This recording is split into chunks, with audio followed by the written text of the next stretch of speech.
आज मेडक लोकसभा निर्वाचन क्षेत्र तेलंगाना में एक विशाल जनसभा संबोधित किए। तेलंगाना के लोग हैं मानना है कि केवल भारतीय प्रधानमंत्री मोदी गुरु ही तेलंगाना भ्रष्ट शासन और कांग्रेस और टीआरएस की नीच राजनीति से बचा सकते हैं, इसलिए मोदी को फिर से चुनो का फैसला ले लिया। केंद्रीय मंत्री अमित शाह क्या कुछ बोले, आप भी सुने। जिताने के लिए मैं यहाँ आया हूँ। मेरे मित्र एम रघुनंदन राव जी यहाँ हो। रघुनंदन, ताली बजाओ जोर से। और आज सिद्दीपेट में आए हुए प्यारे भाइयों, बहनों, माताओं और मेरे जिगर के टुकड़े जैसे युवा मित्रों, आप सभी को नमस्कार। भाई और बहनों, सबसे पहले मैं तेलुगु में बोल नहीं सकता, इसके लिए आपकी माफी मांगकर मेरी बात की शुरुआत करना चाहता हूं। हम थोड़े लेट हो गए हैं, धूम धकती धूप है, मैं लंबी बात नहीं करूंगा। मेडक वालों, मोदी जी को फिर से प्रधानमंत्री बनाना है या नहीं बनाना है? अरे जोर से बोलो, बनाना है या नहीं बनाना है? तेलंगाना में 12 सीट बीजेपी को देना है या नहीं देना है? मोदी जी को 400 पार कराना है या नहीं कराना है? कराना है तो एम रघुनंदन राव को कमल के निशान पर वोट देकर आपका एक एक वोट जो एम रघुनंदन राव को मिलेगा वो मोदी जी को प्रधानमंत्री बनाने के काम में आएगा।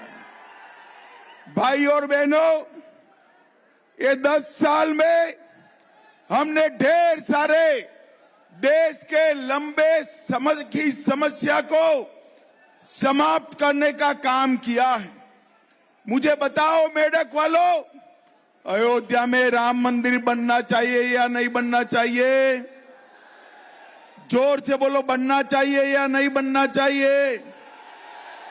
ये कांग्रेस पार्टी, टीआरएस पार्टी जरा भी नहीं चाहती थी कि अयोध्या में राम मंदिर बने।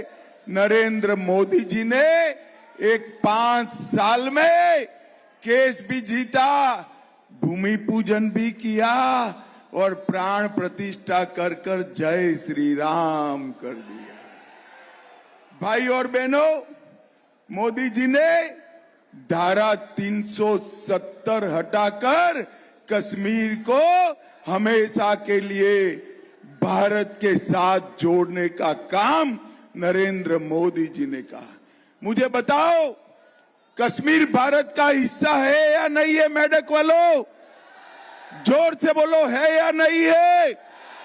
ये टीआरएस और कांग्रेस पार्टी दोनों ने यहां पर भ्रष्टाचार किया है।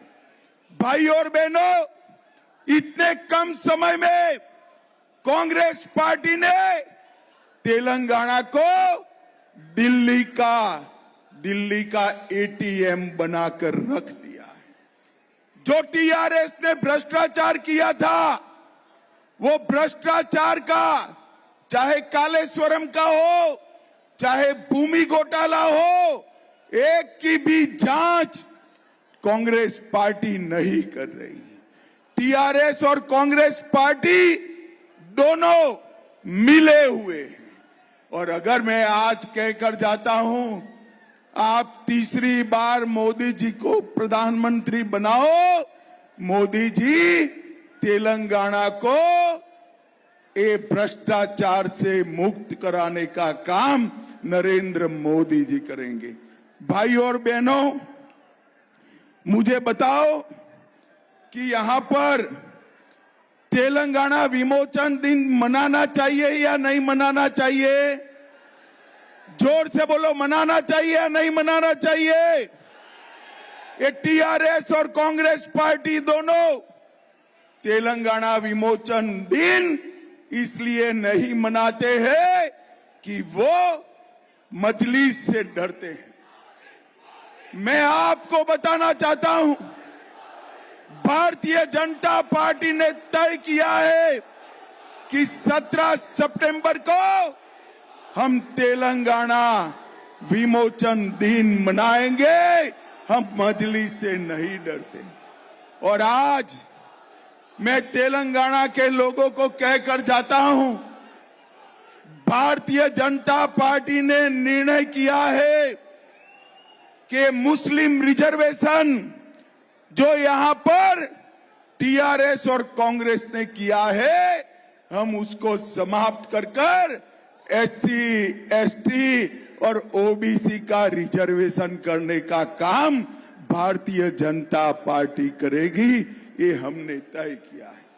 भाई और बहनों, इस बार तेलंगाना की जनता का जो मूड है वो मोदी जी के साथ। तेलंगाना की जनता ने तय किया है कि हर सीट से मोदी जी को कमल को खिलाकर दिल्ली भेजना है। आज मैं तेलंगाना की जनता को विश्वास दिलाने आया हूं कि समग्र तेलंगाना का विकास तभी हो सकता है जब केंद्र में भारतीय जनता पार्टी की सरकार बने। भाई और बहनों, मैं आज आपको कहने आया हूं, क्या हमारे प्रत्याशी को आप प्रचंड बहुमत से जिताएंगे? जरा जोर से बोलो, जिताएंगे? मेढक में कमल का फूल खिलाएंगे? मोदी जी को तीसरी बार प्रधानमंत्री बनाएंगे? तो मेरे साथ दोनों हाथ उठाइए, उठाइए दोनों हाथ, विजय के संकल्प की मुट्ठी बींचे और प्रचंड आवाज से बोलिए, भारत माता की, भारत माता की, वंदे वंदे।